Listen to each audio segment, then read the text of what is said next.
stance, landmine, deadlift. What we're doing is we're opening our back leg a tiny bit, unlike normal kickstand where we kind of keep it more of a closed position. And the reason we do that is to actually create a little bit more ability to rotate through the hips. Because if we close everything down, what happens is people will run out of room in their hips pretty quickly, and they won't get as much movement. In B stance, when we open that, we're externally rotating the backside of this pelvis, which means we're also probably externally rotating this femur on this side of the pelvis, because our pelvis will move with that back leg a little bit.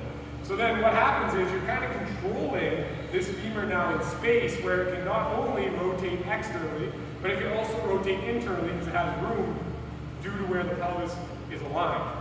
So B stance is open a little bit just to give you some room, and then we're just going to try to keep this knee aligned over the toes. You can think of pulling in if you need to get a little bit more length down the outside, or you can think about pushing out if you feel like your knee is caving in.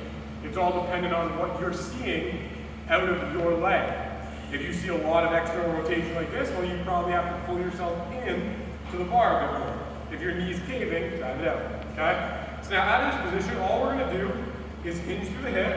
At this point, we will see some closure between this hip and this femur. So there will be a little bit of rotation.